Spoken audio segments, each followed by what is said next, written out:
This is Haley Reinhart performing with Vintage New Orleans Dirge White Stripes, doing a White Stripes cover of Seven Nation Army. Awesome song. Probably have the most famous bass line in the world. We all know it. Da, da, da, da, da, da, da. It is in essence quite repetitive. I love how Postmodern Jukebox and Haley managed to arrange and sing the song in a way that doesn't feel repetitive at all, but turned it into a sultry, swinging piece of art. Love to hear your take on it. Well, let's do it. Let's do it. Let's do the piece. Let's take our take. Seven Nation Army, Postmodern Jukebox, and Haley Reinhart. Let's hit it.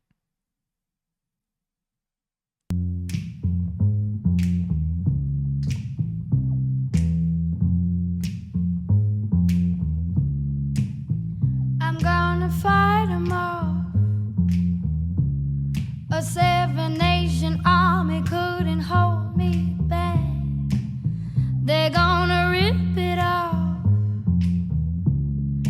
taking their time right behind my back. And I'm talking to myself at night because I can't forget. Oh, back and forth through my mind behind a cigarette.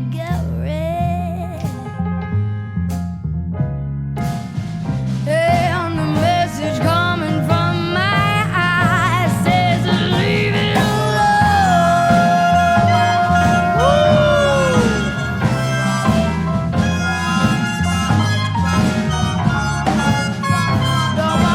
So first of all, amazing jazz swing. You know, it's pretty standard. You got that jazz swing and it just takes out the edge of any, you know, really rigid 4/4 meter. And that's a great way of putting it, Spralos, because I love the way she sings this. Everyone loves Haley Reinhart's voice. How could you not? It is that delicate mix of husky but brightness. It's like it's so much talent is not fair, right? Totally. I agree. But she starts out, you know, the difference between what we just heard her do, like this phrase right here. Here, this one. From my eyes says leave it alone. All that grit she adds in from the way she starts it. Let's see, like tracking back to here. A Seven Nation Army couldn't hold me back. She's using that same amount of airflow, but she's just adding a little bit of tension when she gets into that and opening, right? That tension isn't caused here. That tension is caused by the shape of her mouth, by everything up here. It's a very subtle shift in the actual chords, but it allows for the pressurization of something without actually interfering with the phonation. You're pressurizing to get that grit out when she wants to add it by creating a shape of the vowel that allows for that, not anything in here. And it's subtle. It's hard to find that sweet spot as a singer for you, but it adds so much flavor. It really does. And it's all those subtle colors without making huge abrupt shifts. She's not like, okay, now I'm singing with grit. Ah! Okay, now I'm not singing with grit. Ah, you know, it's not that drastic. It's all subtle colors in one little package. One very well-dressed package. Very Jessica Rabbit vibes. I agree. Oh, back and forth through my mind behind a cigarette. And the message coming from my eyes says leave it alone. Do it again.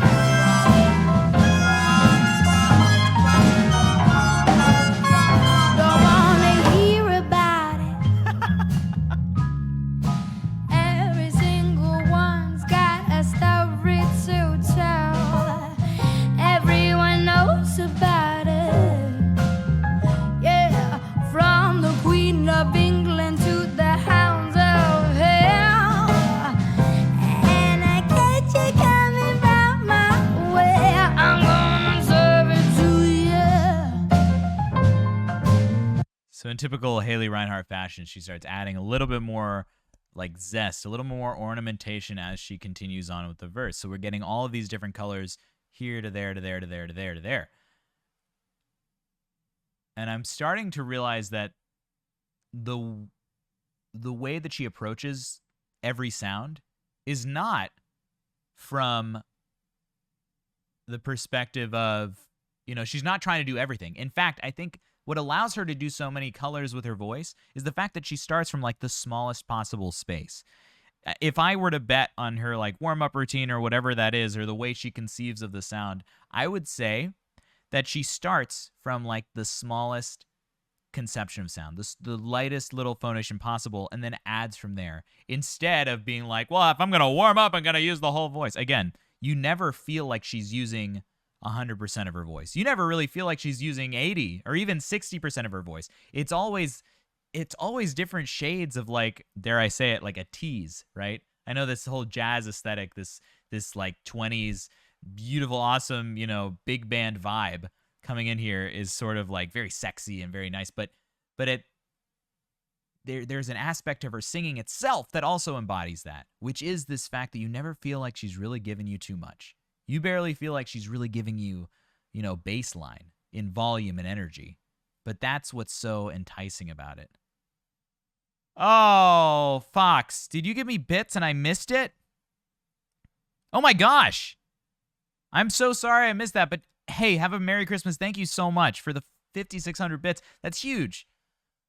Oh, you're the man. Guys, give Fox a thanks, because Fox gives his time to help us out in the server and give great vocal feedback to everyone who he can. So Fox, have a very Merry Christmas. Take care. Apologies. I'm sorry I missed that. All right, here we are again. Okay. Back to the music.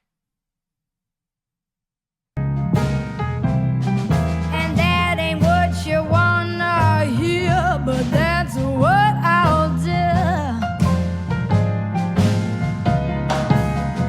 And the feeling coming from my blood says I go home. See, like, even when she really digs into it. Oh, you tagged me? I feel so dumb. It feels a pro streamer moment. Even when she digs into that music, even when she gives us all of that oomph, all of that grit, it's like it's still so delicate, right? How are you expected to be? How can you be so delicate with your voice and yet add so much grit and almost like pain and energy into the sound? It's hard to quantify. But what we're really hearing is her ability to adjust the vowel, adjust the vocal tract, to just add grit without tensing up the chords. That keeps her flexible. That's how she's able to go all so far into that intense sound, but also pull back so well. Where can you see the playlist for today? Head to Patreon. Now, if you're a patron, which you are, you'll be able to see the document, the Google Sheet that I have all the Patreon requests in. We're going back just so we can hear that whole thing together. I'll do. And the feeling coming from my blood says I go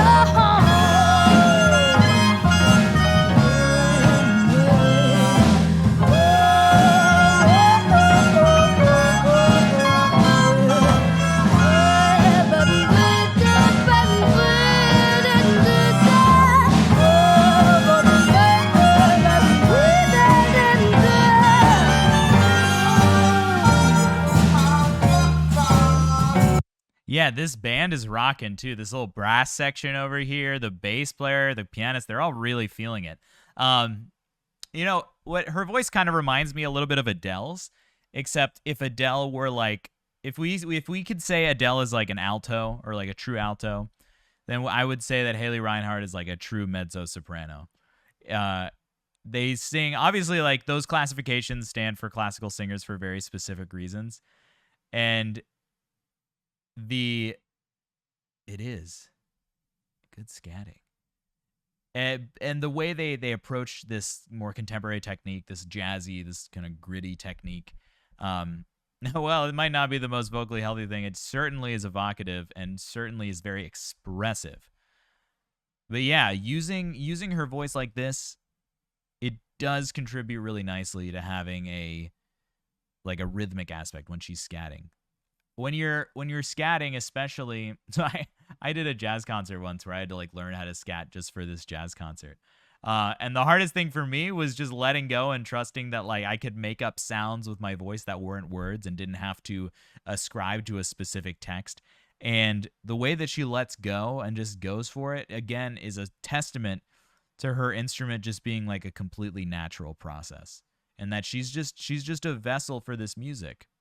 She's just letting it go. So the way she ends this last verse and just lets it go on vocalizations, she probably planned it out and figured out what to do ahead of time. However, no part of this seems manufactured or like pre-designed. It all seems so spontaneous. So whether or not she planned this out or is doing it in the moment during this recording, it's an absolute like natural flow of music coming out of her.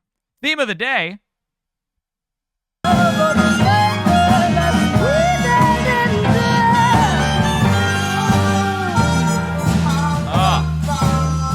Even that little sigh, right? So you even see in her body that she's almost playing herself like an instrument. You see people who do that, and it's a very different bodily experience than when she's singing the text and being, a person.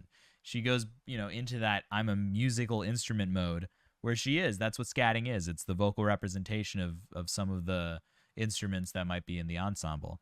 And then it leads awesomely into this trombone solo. Yeah, from top to toe. Absolutely. It's a full-bodied performance. 100%.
Yes. Amen. Her grit sounds healthy to me. I say this because I do grit myself. If I didn't, I would probably be worried for her. Yeah. I mean, so first of all, her artistry is proof that the grit she does is sustainable. I will say this, there is this audible swelling in her chords, but that's kind of present in everything she does. Now, I don't think there's anything wrong with that because it's what adds that breathy texture and kind of everything she does. Even from when she starts this last verse, because I think you're right, Horacle, it's like the sexiest way anyone's ever said the word Wichita. But that comes from her ability to just pare it down to the smallest sound ever. It's like a whisper. And she can maintain that whispery quality while adding grit into it and doing that, which is sustainable, right? But it requires a very specific amount of tension. And you can even see, this is to no detriment of hers, you can even see the amount of effort it takes to blow up that sound into that really gritty sensation. It still sounds like she's whispering the tone, but she has that grit that gives us this intense, I guess, sexiness is like the best word for that, honestly. The green songs, Spralos, are for Christmas, which is tomorrow. We'll be doing holiday requests tomorrow. And that will be more of just a let's like listen along and have fun. I might be drinking some alcohol for it. But yeah. She's incredibly seductive, and that's part of the brand, that's part of the style, that's part of everything.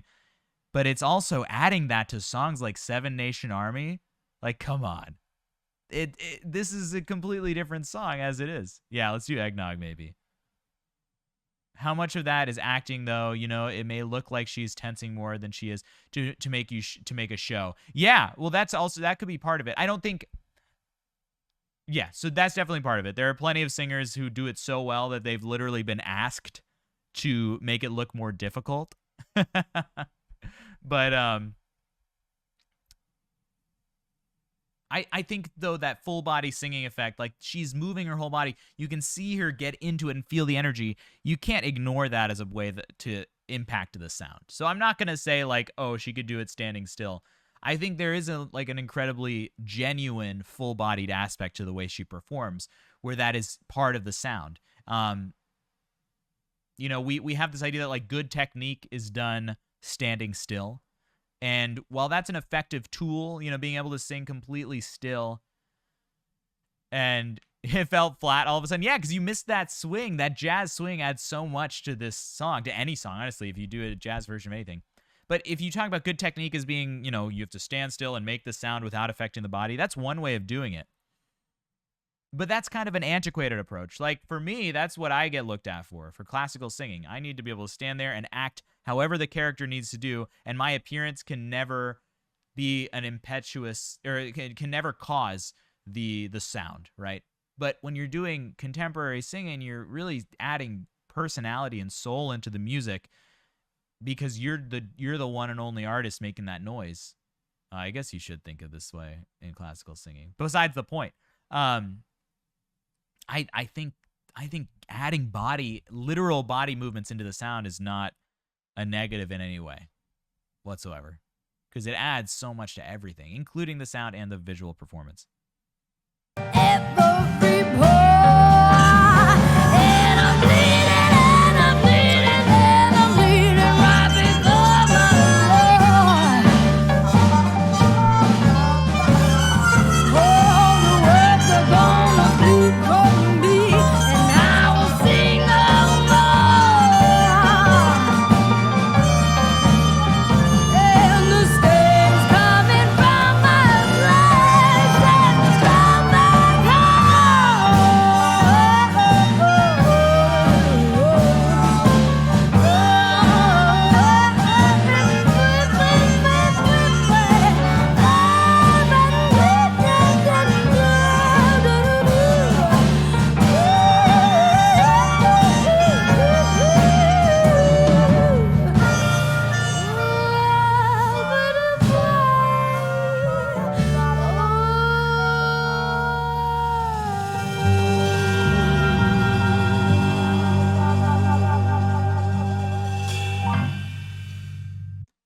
Yeah, it's literally chills. It's so much better to be like loosey-goosey when you're singing than it is to actually try to stand fully still. I don't think anyone sings like stone cold still unless it's for a very specific reason in very specific contexts. It's probably much more difficult. Yeah, let's start a class action lawsuit against Haley Reinhart for being too talented. I think that will go over very well. Oh yeah, the standard queue is open again. We're going to be doing some standard reaction streams in the next week, next 2 weeks. Yeah, before I go back to the company. Oh man. What a treat. Let's watch these credits. Let's go. Mike, Jacob, Lamar, Adam, Tony, Scott. Of course, Haley. Go buy their music on iTunes and stuff. What a treat. What an absolute freaking treat.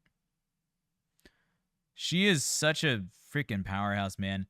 And the style that is brought to all of this stuff that she does. Pausing. We already did that one. It just makes me so happy.